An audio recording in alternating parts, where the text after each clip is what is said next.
Kako bodo urejali težave Romov na Dolenjskem, so se pogovarjali na nedavni razširjeni konferenci. Otroci so vse bolj ogroženi zaradi nasilja v družinah in medmrežju. Gozdovi so naše naravno bogastvo in tudi najmanj izkoriščeno. Kako pa gozdne širjave prirediti za turistično rabo, so se pogovarjali v Dolenjskih Toplicah. Ste vedeli, da se v Sloveniji kar 35 šol ponaša z visoko več kot 100-letno starostjo. Med njimi je tudi osnovna šola Šentjernej. Različna društva so v Šentjerneju aktivna na različne načine in med seboj tudi sodelujejo. Poglejmo kako.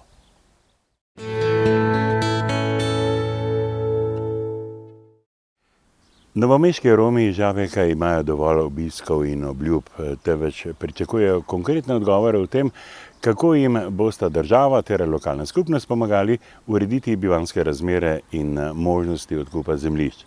O tem so govorili na konferenci v Razvojno-izobraževalnem centru, na kateri so sodelovali številni predstavniki državnega vrha. Na povabilo romske skupnosti so se najprej ustavili v neurejenem romskem naselju Žabjak, v celoti postavljenem na zemljišču obrambnega ministrstva. Moji starši so živeli tlele, od moje starše so živeli, tako da tlele živimo preko 100 let. Ne? Kako je danes tukaj živeti? Kaj recimo pogrešate? Pogrešamo, da bi mir imeli, pa da bi zemlja nasa bila, da bi elektriko imeli. Pa da ne bi en Rom nekaj naredil, da ne bi drugi Romi bili krivi pol zaradi tega in vse tole.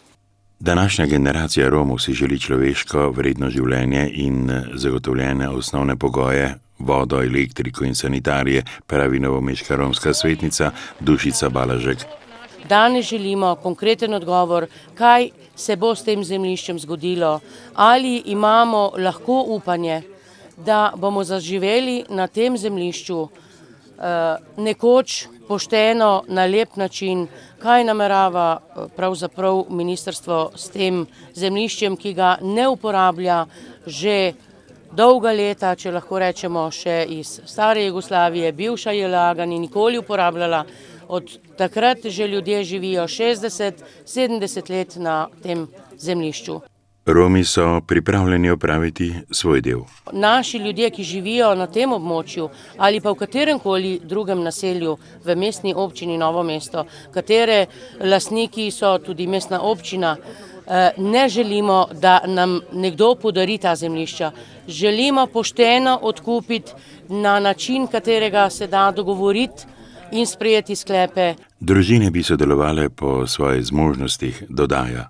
In potem naprej pridobivati dokumentacijo, da si lahko uredijo bivanjske razmere, začnejo graditi svoje bivališča, vendar ta trenutek brez pomoči države oziroma lokalne skupnosti tega izpeljati sami ne moremo. Neki bi bili pripravljeni, ne, da bi kupili tole.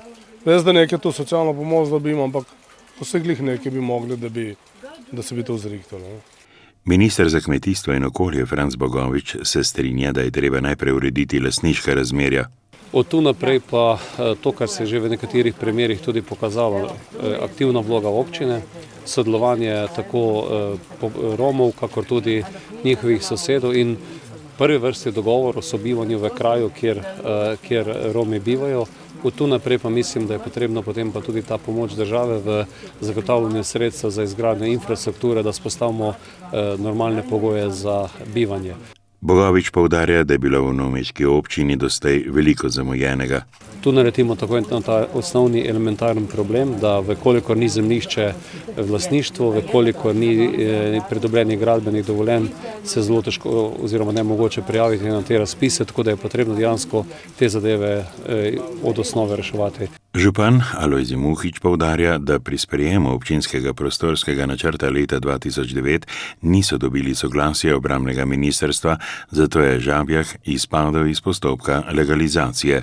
Poleg tega pripravljamo mi nov predlog sprememb občinskega prostorskega načrta, kjer pa nam krajevna skupnost Bučna vas in pa civilna iniciativa, ki je organizirana, nasprotuje. tej ureditvi tega naselja. V tem pogledu bodo težko uspeli, meni. Osnovni pogoj za legalizacijo Žabjaka je sicer, da sprejmejo občinski prostorski načrt in nato pripravijo občinski podrobni prostorski načrt, dodaja Muhič. Zato je odgovorna občina, a potrebuje predhodno soglasje krajevne skupnosti. Je pa rešitev, ker če si že mečemo žogico sem in tja, jaz absolutno se zavedam svoje odgovornosti. Če bi tudi državni organi želeli ta problem rešiti, bi lahko pa naročili državni prostorski načrt in ni nujno, da potem iščejo soglasja ožje lokalne skupnosti. Varuhinja človekovih pravic Zdenka Čebašek-Travnik je ob vnovičnem obisku Žabjaka poudarila, da so pripravili posebno poročilo o bivanjskih razmerah Romov na Dolenjskem. To posebno poročilo smo poslali v državni zbor in tudi zelo jasno predlagali, da je na potezi država. Če občina ni sposobna zadev urediti, tudi seveda s lastniki zemlje, v tem primeru Ministrstvom za obrambo, mora nastopiti država. Čebašek-Travnikova meni, da se občina v nastalih razmerah ne znajde najbolje, ni pa glavni krivec za neurejene zadeve. Nenazadnje je lastnik zemljišča obrambno ministrstvo. Konkretni postopki se lahko rešijo v enem letu, če je volja.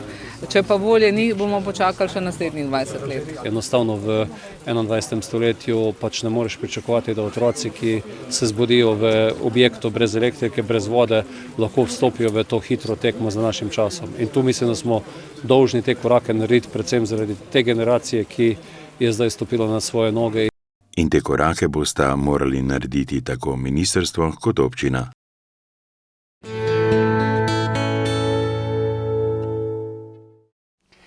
Spolne zlorabe otrok sodijo na področje kriminalitete, ki nikogar ne pustijo neprizadetega. Saj je to eno najbolj sprevrženih človeških dejanj. Zato je pomembno, da se družba zave te problematike in se dejavno vključi v njeno reševanje. O tem nasilju moramo govoriti na glas, opozoriti naše otroke, jim ustrezno pomagati in jih zaščititi. Tako so prepričani na Ministrstvu za notranje zadeve in policiji, ki v sodelovanju z nevladnimi organizacijami vodita kampanjo za osveščanje o spolnih zlorabah otrok pod geslom "Nekatere skrivnosti ne smejo ostati skrite". Namenjena je otrokom od 10. do 15. leta starosti. Predvsem pa se jih ozavešča o tem, da je potrebno spregovoriti o tem, da če se take stvari dogajajo v smislu neprimernih dotikov, da se jih nekdo dotika, kar pač njim ne paše, kar je neprimerno, da se otroka dotika strani odrasle osebe, da se jih spodbuja, da o tem spregovorijo. Tako sta se Draginčeva in policist Aleš Piberčnik o različnih oblikah nasilja pogovarjala z učenci osnovne šole Drska.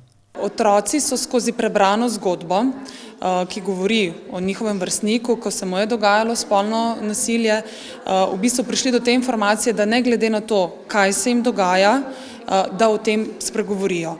Otroci so na predavanju vseskozi sodelovali. Zelo zanimivo, v bistvu, ko smo s pomočjo zgodbice spoznali, da skrivnosti v bistvu nekatere slabe ne smejo ostati skrite. Določene skrivnosti res ne bi smele biti skrite, ampak jih nažalost večina ljudi skriva, ker se bojijo izdati. So na predavanju povedali, da jih je zelo pomembno povedati osebi, ki ji zaupamo, najbolj pa je, če imamo že izkušnje. Z otroki je tekla beseda tudi o nasilju, ki se dogaja na družabnih omrežjih, kot je Facebook. Se pa, kot pravijo, zavedajo, kaj so spolne zlorabe in da se dogajajo tudi okoli njih. Ja, včasih tudi kaj so kakšne punce, pa grejo učiteljcem povedati, pa kaj tazga tako. V osnovni šoli Drska namenjajo v zadnjih letih precej pozornosti medvrstniškemu nasilju in nasilju v družini. Srečujemo otroke, ki so prizadeti, ki so zaprti vase, slutimo, da se nekaj dogaja in smo dostikrat tudi na šoli strokovni delavci v dilemah, kako pristopati. Zato je naš namen osveščati otroke, da se znajo ubraniti, da znajo reči ne, drugi korak, da znajo povedati in da znajo poiskati pomoč. Ko o tem govorijo učitelji in pedagogi, je dostikrat drugače, kot če to storijo strokovnjaki od zunaj, dodaja Kulovčeva, zato podpirajo sodelovanje s policisti in drugimi. Tudi zdravstveno skupnostjo zelo veliko sodelujemo na področju spolnosti, higiene, zdravja in skozi to tudi primeri zlorabe.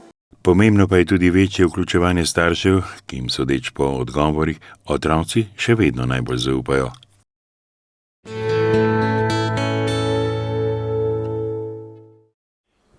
Gozdovi so dandanes vse bolj obiskani. V njih srečamo rekreativce, sprehajalce, nabiralce gozdnih sadežev in še koga. Tudi v turističnem smislu ima gozd vse večji pomen, a pri tem je treba biti previden, so v sklopu tedna gozdov opozarjali na okrogli mizi v Dolenjskih Toplicah. Večji del topliške občine pokrivajo obsežni kočevski gozdovi z razglednimi točkami in pešpotmi privlačni za domačine in turiste, ki prihajajo drugod. Naj izpostavim le dve, pot na Sveti Peter in pa pot na Pogorelec, potem muzej na prostem, edini tovrstni na svetu, baza 20, torej muzej iz 2. svetovne vojne, potem vse ostale partizanske bolnišnice, ki se nahajajo v neposredni bližini, kot sta Zgornji Hrastnik in pa Jelendol, in pa predvsem tukaj kot priložnost za večji razvoj s smučarskim centrom Bela, ki poteka ravno na meji med občinama Semič in Dolenjske Toplice, ki pa je na žalost bolj kot ne v zatonu, tako zaradi vremena kot zaradi zastarele infrastrukture. V maju so tako zgibanki in zemljevidu dodali še konkretne oznake na terenu. Označili so peš in kolesarske poti tudi po Kočevskem rogu. Naj izpostavim le dve taki izredno obiskani, kolesarska pot Sveti Peter Pogorelec oziroma Pogorelec Sveti Peter, izjemno obiskana in pa zelo zaželena izletniška točka med predvsem tujimi obiskovalci, potem kolesarska pot ob vznožju roga, kolesarska pot na Veliki rog, 1099 metrov najvišji vrh Kočevskega roga in pa potem pešpoti, ki potekajo v sklopu naravoslavna gozdna pot Rožek, pot na Pogorelec, pot na Sveti Peter in pa Polharska pot. Pri nas so gozdovi prosto dostopni, vsakdo jih lahko obiskuje, omejene ali prepovedane pa so druge rabe, te možnosti marsikje nimajo. Slovenska ureditev pa tako prinaša odgovornost in tudi nekaj dilem, pravi Andrej Pečavar, vodja novomeške enote Republiškega zavoda za gozdove. Med njimi je tudi nekaj nasprotujočih, saj velik obisk lahko pomeni seveda dodatne težave morda za lastnika gozda ali pa za nekoga, ki bi si želel ta gozd uporabljati v nek drug namen. Kljub vsemu je prav, da je dostop do gozdov v Sloveniji prost, pravi. Dileme, ki se pri tem pojavljajo, pa so poškodbe ali pa stroški, ki lahko nastanejo za tako rabo gozdov. Lastnik seveda ali pa nekdo, ki gozd kupi, ni pripravljen, da bo pa zdaj še posebne stroške imel za to, da bo nekdo lahko ta gozd obiskoval s kolesom, bodi si peš, da bo v njem prirejal piknike in podobne stvari. Jaz mislim, da je to ena zelo pomembna pridobitev za vse nas, ki jo mi ne bi omejevali, dokler se vsi obnašamo v skladu, bom rekel, z nekimi normami in načeli. Tudi zakoni določeni omejujejo le te uporabe, vendar na žalost, bom rekel, ni problem pri nas, problem so pritiski, predvsem iz drugih držav. Če tukaj omenimo sosedno Italijo, ki pri njih ni dovoljeno oziroma zelo omejeno nabiranje gob, pri nas pa to masovno počnejo. Lastniki, pravi Damjan Golovrški iz Sklada kmetijskih zemljišč in gozdov, načeloma nimajo nič proti, da Slovenci obiskujemo gozdove. Težava je pri določenih organiziranih dejavnostih, ki so tudi zakonom prepovedane. Tukaj predvsem govorimo o organiziranih vožnjah z motornimi kolesi, tako imenovanimi štirikolesniki ali z motornimi sanmi, kjer imamo zelo velike pritiske iz tujih držav, kjer te stvari tam so veliko bolj strogo prepovedane. Pri nas pa žal zaradi te razpršenosti, tako lastništva kot velikega prostora, na žalost ni zadostnega nadzora. Še posebej v Kočevskem rogu je treba biti pri kakršnikoli rabi gozda zelo previden. Stališča varstva narave so namreč to edini najpomembnejši v Sloveniji, predvsem zaradi velikih zveri, nekaterih vrst ptic in drugih habitatnih tipov, ter z tega zornega kota zelo občutljivi gozdovi, razloži Andrej Hudoklin z Zavoda za varstvo narave. In če pred nekaj leti v rogu obiskovalcev praktično ni bilo, je danes povsem drugače.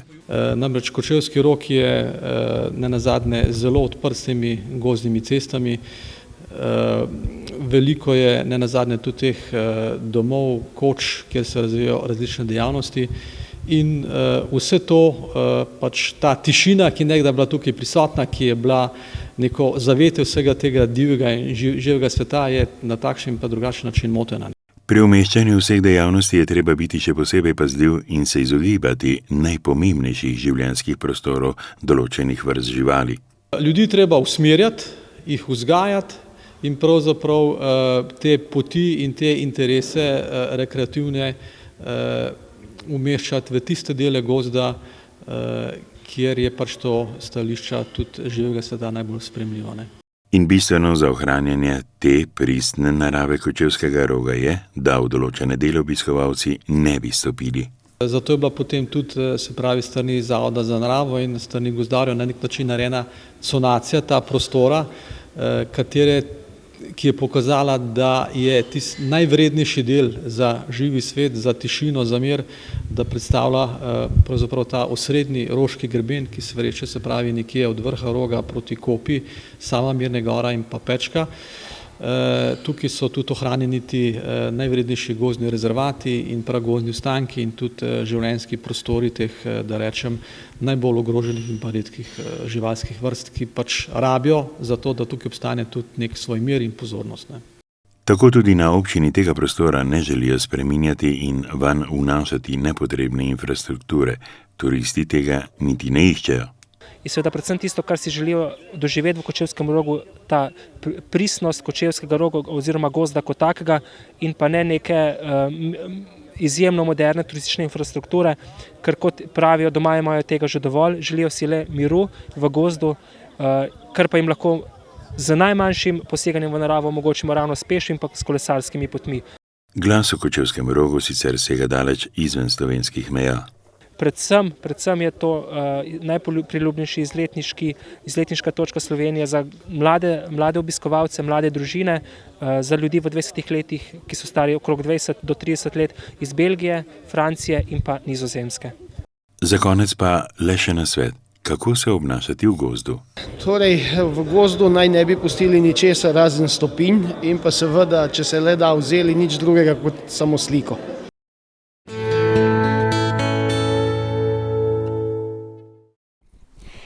Približno 35 osnovnih šol v Sloveniji se lahko pohvali s starostjo okoli 140 let. Toliko jih letos beleži tudi šentjernejski hram učenosti, v katerem v tem šolskem letu nabira znanje 598 otrok. Na svečani akademiji ob 140-letnici je množica obiskovalcev telovadnici uživala v preletu zgodovine šole, ki so jo s svojimi nastopi nadgradili zdajšnji in nekdanji učenci, učitelji ter drugi. Tisti pihalni orkester pa tista predstavitev, to mi je bila nekaj izrednega, pa seveda nastopi otrok, njihova prisrčnost, iskrenost, radoživost. Moram sorazmerno redko se to vidi, tako da sem zelo navdušen.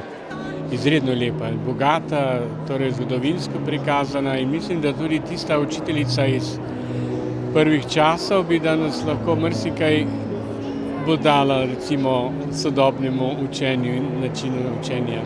Ponosen na nastopajoče je bil tudi župan Franc Hudoklin, ki je pohvalil sodelovanje šole z občino.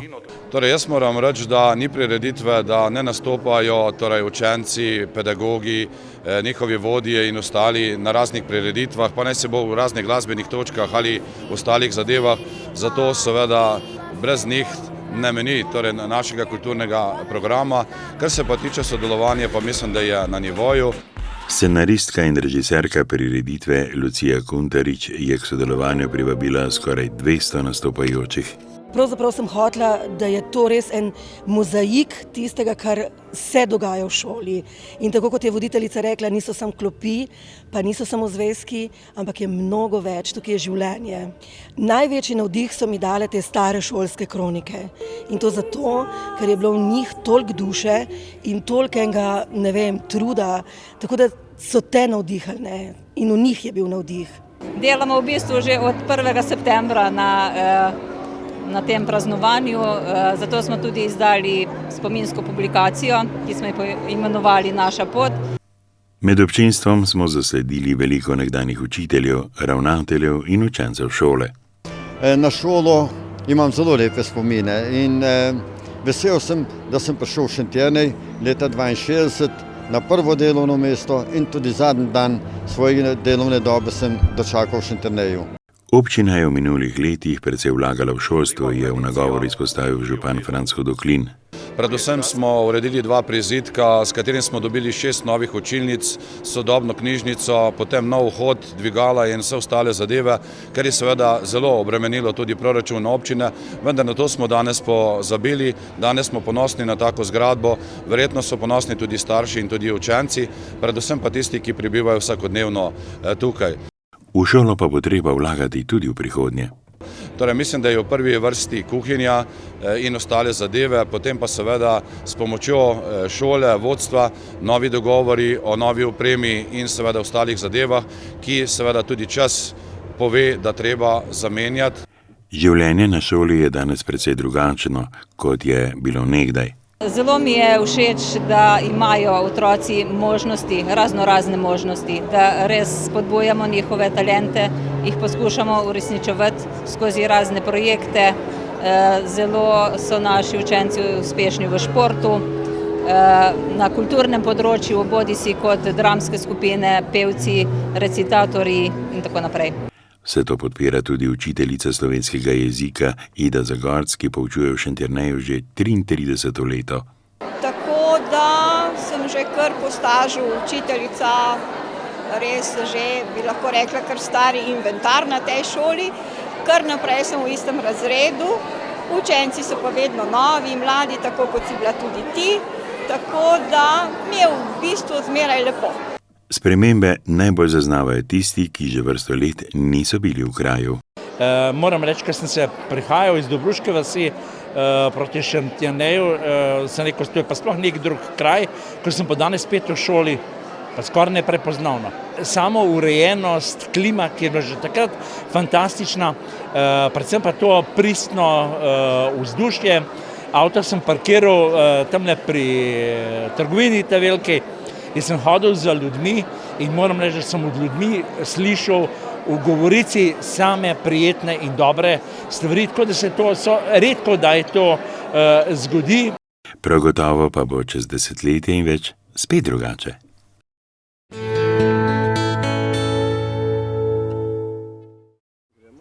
V občini Šentjernej so dejavna številna društva.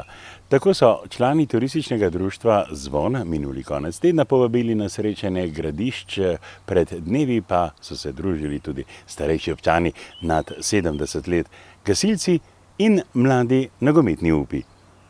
Tradicionalno srečanje starejših občanov prireja krajevna organizacija Rdečega križa Šentjernej, ki poskrbi za prijeten kulturni spored in pogostitev. Ponavadi se vabilo odzove od 160 do 210 starejših nad 70 let od skupaj 676 v občini. Se vam zdi v redu to, da se tudi starejši na tak način družite? Odlično. Kaj vam je pa najbolj všeč na takšni prireditvi, recimo? Vidim narod, ker sem sama drugače. Zakaj prihajate na to srečanje? No, za družbo takole, ne. A se še kje drugje družite, recimo s kom? Ja, ker sosed ima, pa tako, no moram že veliko hoditi.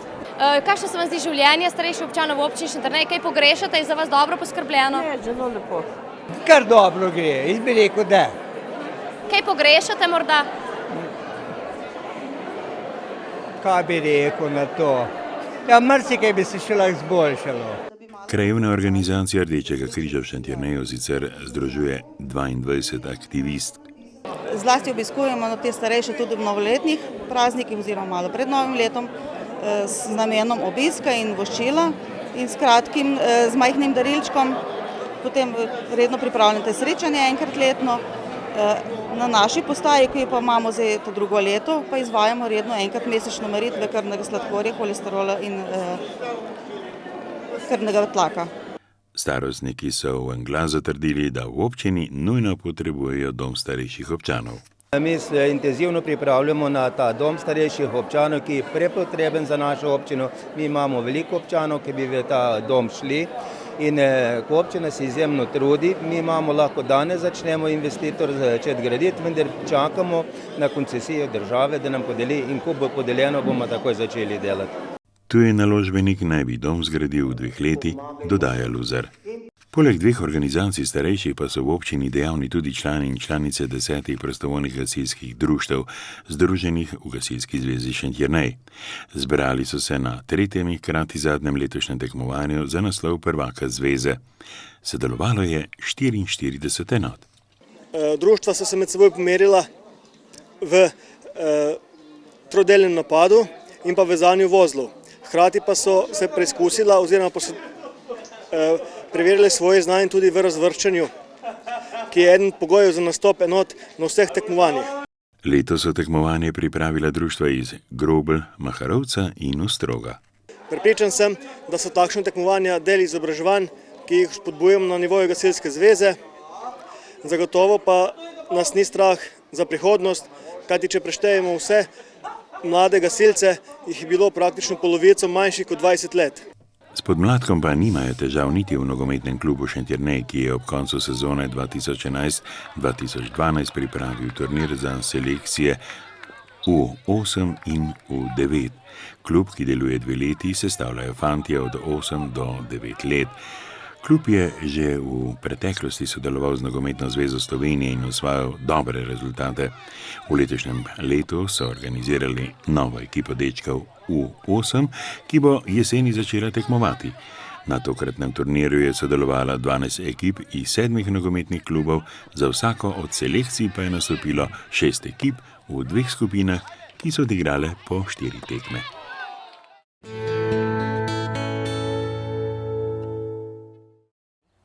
Za nami je prvo polletje druženja o prispevkih Dolenjskega obzornika. Počitnice do jeseni, ko se ponovno snidemo, pa bomo izkoristili, da vam prihranimo zanimivosti, ki so pustile pečat poletja. Do takrat se imejte kar se da lepo.